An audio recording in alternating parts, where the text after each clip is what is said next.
Are we on? I think we're on. Jay Tust, how's it going? Sorry, folks. I've tried 3 different laptops. I've tried 2 phones. Jay's tried headphones, his laptop. We had all kinds of technical difficulties, but I think we finally have at least some semblance of a show here for a few minutes. How's it going, Jay Tust?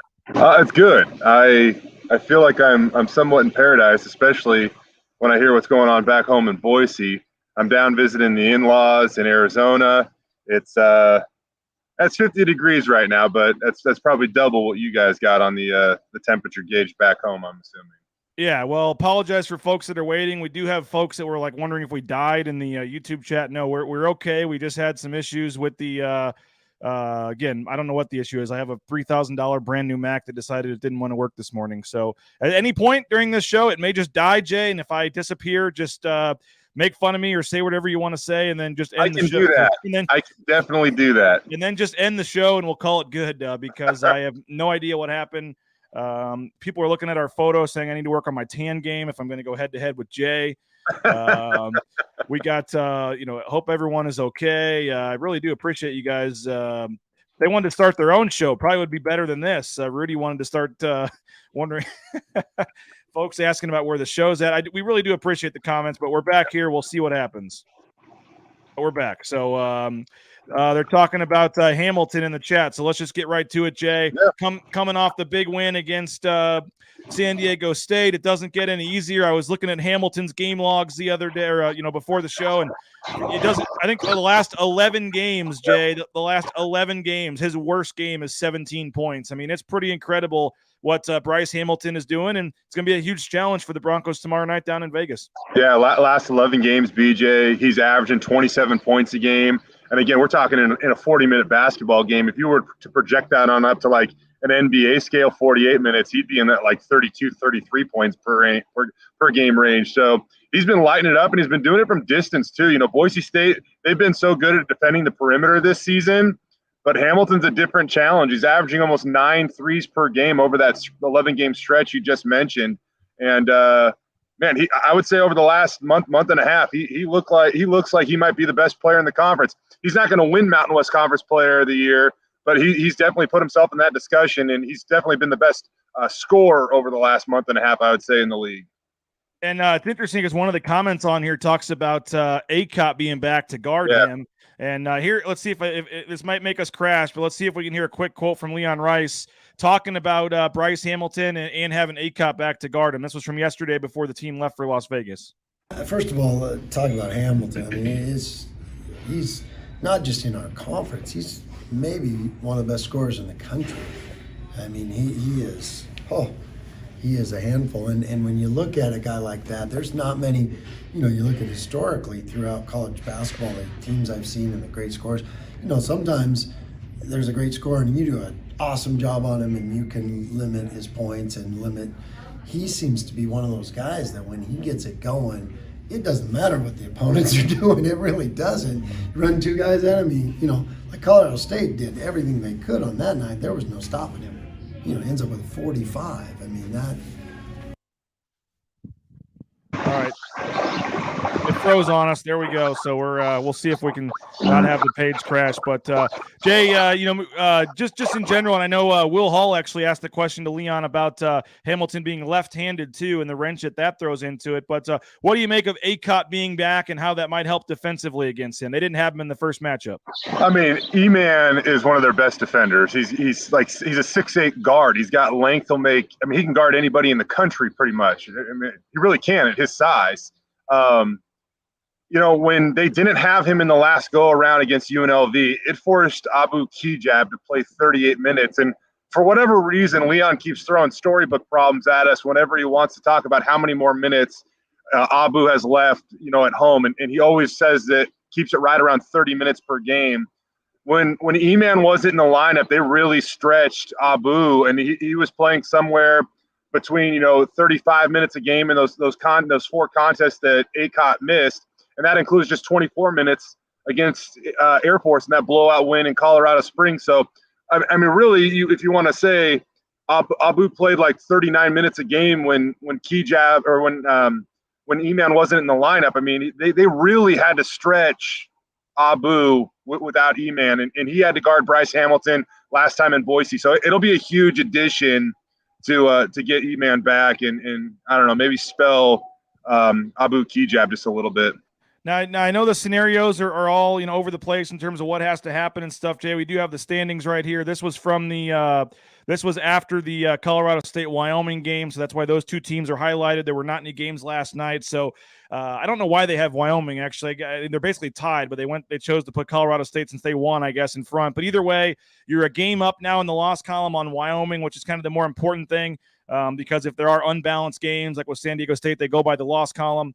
You're 2 games up now on Colorado State and San Diego State. So the scenario is pretty simple, Jay. If Boise State wins 2 of their next 3, they guarantee at least themselves a share of the title. So Boise State just has to win 2 of the next 3, and they get a split.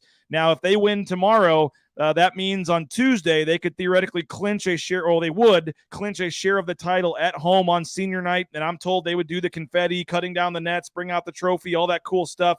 And that would be for a share, but not necessarily the number 1 seed. But the night before, and as we switch here to what the current schedules look like moving forward, I also stole this from the CBS Sports broadcast.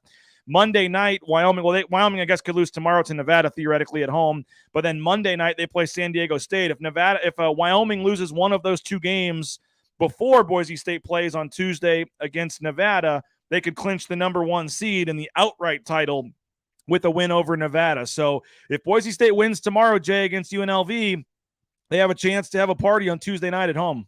Yeah, that'd be unique. We haven't seen something like that, obviously, since 2015. I was scrolling through my phone the other day and seeing Derek Marks hold the sign, and you have flashbacks because when he initially held up the sign, he had champs upside down. We're like, Derek, flip it upside down. So eventually he got it right, and Leon Rice on the court with the microphone thanking everybody.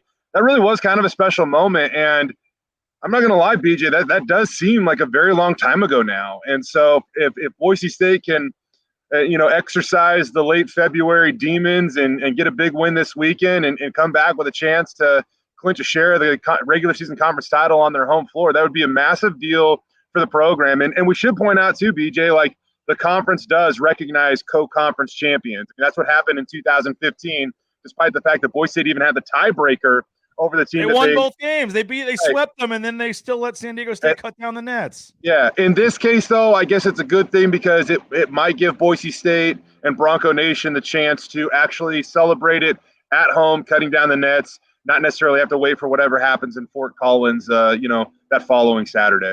Yeah, they would be at worst co-champions if they win. Yeah. All they have to do, beat UNLV and beat Nevada, and they are at worst co-champions in the Mountain West, and they could win it themselves if they were to complete the 3-0 finish by beating Colorado State, or they just need Wyoming to lose one more game because you now have Colorado State and San Diego State 2 back in the loss column. So, yeah.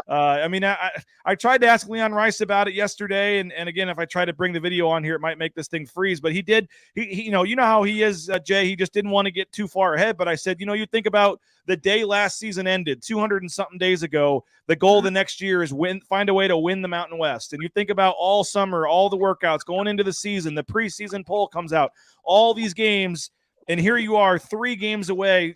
8 days basically from now. From possible, and maybe less than that if you go to Tuesday to take the coach share. I mean, you're a week away from achieving that goal of winning the Mountain West Conference. I mean, it's just got to be a surreal thing for them where they're trying to stay in the moment, one game at a time. But their big goal they've had for 6, 7, 8 months is in reach here. It's in reach, and it's got to be a pretty exciting thing for them, Jay. I agree. You go back and you just kind of look at how different this team has proven themselves to be. And all these late game finishes. I mean, BJ, I think you asked the question, this is a few weeks ago where Boise State was down late in the game and they somehow pulled out another one. And you ask, would you have won a game like this last year? And I can't remember exactly Leon Rice's answer, but I think that you and I both know probably not. And for San Diego State to be at the free throw line, up 1 with an 80% free throw shooter at the line, trying to ice the game away with under 10 seconds to go, and somehow Boise State wins that game. This team truly does appear to be different. The moment does not faze them. The circumstances do not matter. They've had a real ability to be clutch. And it's so funny. The baseball argument is clutch even a statistic? I don't know whether it is or isn't, but I certainly see it certainly seems like it is with this basketball team because they have been great in late game situations, far better than their opponents. I looked up the stat yesterday, BJ, and Boise State has won 9 games by 6 points or less this year. That's as of yesterday, that was top 7 in all of college basketball. So their ability to perform in those pressure situations has been outstanding. And they've hit it. They have a high batting average. Another baseball pun for you. I know Leon Rice enjoys those baseball puns too. But they're 9-3 in those games decided by 6 points or less. And most of those 3 losses happened, before this team became a very different team in late November. Rudy says we're storming on Tuesday. You okay with you? Can you endorse a court storm if it's to win the league? I think so. I think that these fans deserve it. Was a little surprised that people didn't get a little carried away against San Diego State and the way that game ended. I was a little surprised we didn't see a few people join Matt Boucher on the court. But hey, if the fans want to do it when they clinch a co-conference championship, absolutely go for it. I mean, this doesn't happen very often. This is a special team. You should celebrate a unique team in a unique manner. Court stormings don't happen often in Boise, so have at it. Rudy, lead them down there, buddy. After 9 years, Jay, I've handed the torch on the AP voting for the area to you, and I'm thankful that I've done that because I forgot how much work it is, and it's nice on a Sunday night at 10 p.m. when I'm watching Netflix and not remember, oh, crap, I've got to go spend an hour doing my poll. But you've been obviously so from that perspective, I haven't looked quite as closely at some of the other teams' resumes as I have, in years past. If Boise State wins tomorrow, do you think they get in the top 25? You know what? It's so funny, BJ, because every week the Boise State has really made that push to get over the hump and maybe climb over that 25th ranking and get into the top 25. Everybody else around them in a similar boat performs. I had a feeling you were going to ask me this question, so I actually looked this up last night. And if you look at all the teams like 17 through 25, and the reason why I capped it at 17 is if you have a really bad loss or two in your 17, you could fall out of the poll. But either way, teams ranked 17th through 25th so far this week. Guess what their record is, BJ? I'm going to guess they haven't lost yet. They have 10-0. 10-0. And so if those teams don't lose, it's going to be really hard for Boise State to make up the ground they need in order to jump into the top 25. And what were they, like 29th or 30th or something on the – And now they're 29th. I will say this, a couple of the teams in between them and Iowa's 25th, have lost this week. So they might bump up closer, but unless you have a couple of teams between 17 and 25 suffer a loss over the weekend, it's going to be really tough for Boise State to jump into the top 25. So I guess what I'm saying is I don't think Bronco Nation needs to be disappointed in that. It's nothing that the Broncos are doing. It's just what's happening around them. Are they a top 25 team?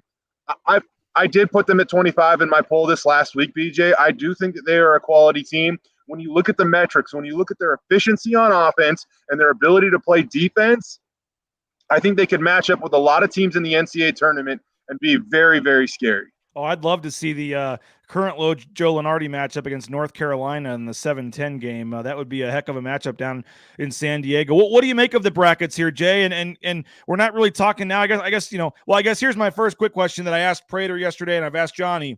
If they go 0-3 to finish the season and they lose in the quarterfinals of the Mountain West tournament, 0-4, Mike Prater said yesterday he still thinks they're a lock. I'm not quite ready to go there yet because I just envision that scenario, and I vision Selection Sunday. You don't have Leon Rice sitting there with his feet propped up thinking, oh, yeah, we're in. And if it's not 100% we're in, then you're not a lock. And so I personally think they need one more win, even if it's the Nevada win, even if it's tomorrow, even if it's you go 0-3 but win in the quarterfinals of the Mountain West tournament. I think one more win makes it 100% no matter what you're in.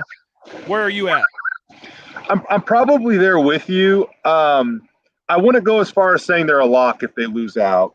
Selection Sunday will have them on the edge of their seats if they lose out. By the way, I don't think they are going to lose out, but I know that you're just laying out a hypothetical right here. So what it does, though, BJ, is it really puts them right in the thick of where they don't want to necessarily be, and that's back in Dayton. If they lose out, they're absolutely a candidate to go to the first 4 in Dayton, and that's not what this program wants. I mean, they'd take it, sure, because it's an NCAA tournament bid, but they want to be in the field of 64. And if they win one more game, I think that they are in the field of 64. Because you look at Colorado State losing there. Colorado State's basically another. I mean, that is a quad one game for Boise State. If they lose there, it doesn't. It won't hurt their metrics. Quad one losses don't really hurt your metrics, so that doesn't matter. I think the biggest concern left on the schedule is probably Nevada at home. That's like the in terms of the metrics, that's the worst game or the most damning game left on Boise State's schedule. And really, it's not even that bad. I mean, they're in the top 130 right now, I believe, of the net ranking. So it's not like it would be a crushing loss at Air Force or something like that. No. But if they can just win one more game, I think they're a lock to get in the field of 64. Okay, so let's flip that. Instead, if they go on a winning streak here and keep winning, how high of a seed do you think they could possibly get? Joe Lenardi already has them on the 7 line. I think Jerry Palm has the 8 line right now. I mean, is 5 the ceiling? Is if they run out and win the Mountain West tournament, could they even possibly get to a 4? I mean, what a 6 probably? I mean, I don't know. If the league is given all this respect and everyone says how good the league is, and you end the season on a 9-game winning streak, I think it would be 28-6 would be the record. I think the 4, 5, 6 line becomes an option. I wonder if they can get as high as a 4. I think a 5 is definitely within reach because that would mean another quad 1 win at Colorado State. And then you're likely going to pick up a quad, probably 2 more quad 1 wins on neutral courts down in Las Vegas, the Mountain West tournament. I mean, at that point in time, they'd be upwards of 7 or 8 quad 1 wins, and that's not even counting some of those ones that are right on the borderline where they might, if they fall into the right side of the bracket, they could have 10 quad 1 wins. I mean, we'll see. It's too early to kind of predict that stuff, but if they have that type of resume, I don't understand why they can't be a 5 seed. If they're a 5 seed, man. And I saw somebody said, "Oh, you don't want the 5 because obviously those 12s are scary." Well, Boise State kind of feels like the 12 to me. They kind of feel like the underdog. Yep. Channer is saying that the quad 4 loss to Bakersfield will keep them from the 4. Could be. I don't know. I think, again, if they win out and they rack up all those wins, I think you're going to have the selection committee. I don't know how they can't look at this. BJ, it's been over 80 days now since that late November swing. And in those 80 days, this is a extremely different basketball team. We didn't even know who Tyson Dagenhart really was 80 days ago, And now they've solidified their lineup. Hopefully they're getting healthy with Acott back. It just feels like a team that could go on a run, not just at the in Vegas, but maybe win a game or 2 at the NCAA tournament, get to that second weekend, which would just be massive for this program. Leon Rice deserves it, and as great as Leon's been, and I know that he's praised his assistant coaches too. Tim Duryea, Mike Burns, all those guys, RJ Barsh, they really deserve a lot of credit for these quick turnarounds and being able to have a lot of success this season, despite the fact that the circumstances due to the scheduling have not been ideal. And you've had the fans out there, the detractors, the haters, whatever, just keep waiting for the slide to happen, Jay, and it just hasn't happened this year. It's been different. And even after and you mentioned the 80-plus days with 2 losses or whatever. Yeah. Well, those 2 losses are to 2 teams in the projected field right now, Wyoming and Colorado State. It's not like to find a quote-unquote bad loss, you have to go back to November. Yep. I mean, their worst loss in that stretch, you could argue, is at home versus Colorado State, who is teetering on being a quad 1 team at this moment in time, and Boise State didn't have one of their best players for that game. And if you want to get into semantics, and maybe you should have won the game. I mean, and maybe you should have won the game. I know they don't take all that stuff into consideration, but they do take into account Acott not playing in that game and some of the other stuff. Just to kind of wrap this up, Jay, we'll keep it a little shorter today because I apologize. I wasted 20 minutes trying to freak out about my computer issues here, and sorry folks for not having the comments and all the stuff going today. We're just trying to grin and bear it and get through it today. But Jay, just in general, 3 games left. We got UNLV tomorrow night. I mean, I don't know. I got a weird feeling they go down there and win tomorrow. I haven't seen a spread or anything yet. Hamilton's going to be tough. I asked Leon if playing down in Vegas this close to the tournament helps them at all, and he said they've done it before. He said he's literally going to dismiss anything right now that is a potential distraction. And he also said, with a smirk on his face, "Oh, the tournament's a neutral court." So he had a big snake, smirk on his face. Rudy asking how big was Acott's 3 has to give him confidence. You want to jump in on that real quick? I wanted to actually address this because I don't feel that moment was acknowledged, but so much else happened that I don't think the proper perspective was given about that moment, BJ. So when it comes to that shot for Acott, right? I know that we have to acknowledge he did miss a few games, but Acott has not been himself since that OT win all the way back at Fresno State on January 28th. He played 43 of 45 minutes that game. The following game against Wyoming, at Wyoming, he was highly limited, right? So, by the way, in that game where he played the 43 minutes is where he dislocated his kneecap. Right, exactly. so since that Fresno State game, Boise State has played 7 games. Acott has missed 4 of them. He's played in 3 of them. In those 3 games, he's been limited to 22, 23 minutes per game, which is well below his season average. Also in those games, he was just 2 of 12 shooting, 1 for 3 when it comes to shooting from the eye in the arc. And in the game's biggest moment, he rose up and he hit that thing. So I guess what I'm saying, in the last it's been almost a calendar month since that Fresno State game. And in that calendar month, prior to that big 3, Acott hadn't made a 3, and he had only made 1 of 11 shots. And he decided to rise up and hit that shot that was massive. I mean, so I don't feel like that moment was acknowledged enough. And what I mean, the stone's on E-Man to shoot that thing, despite the fact he's been injured. He's still trying to find his rhythm, but without that shot being made, they don't win that game. And didn't he hit another huge shot against Utah State that set up Shaver's shot that everyone talked about Shaver's 3? Yeah, if you want to go back before that. Yeah, I think Acott hit a huge 3 at Utah State right before that to set up Shaver's shot. So everyone remembers Kejab's free throws, and rightfully so, and Bradley missing the free throws. But you're right. That little precursor to all that is usually been E-Man hitting a big shot. And his defense as well, too, I think can't be underestimated what he brings to the table there. And having him 100%. Back down the stretch, I think will be huge defensively. But your final thoughts, Jay, on just this team with 3 games to go here?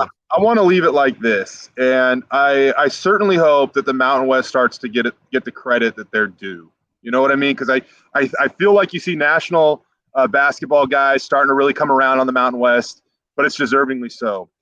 As of yesterday morning, when you look at the top 65 of the net rankings, and I said it at 65 because those are mostly teams that will at least be in the discussion for March Madness, right?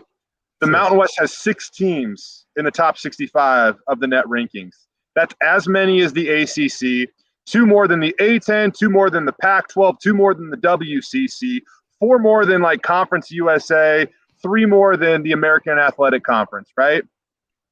All of those teams that I just mentioned have teams in the top 25. The Mountain West doesn't have a single team in the top 25 at the moment. The only conferences with more teams in the top 65 of the net rankings are the Big 12, Big 10, SEC, and Big East. That's it. Wow. Those are the only conferences with more.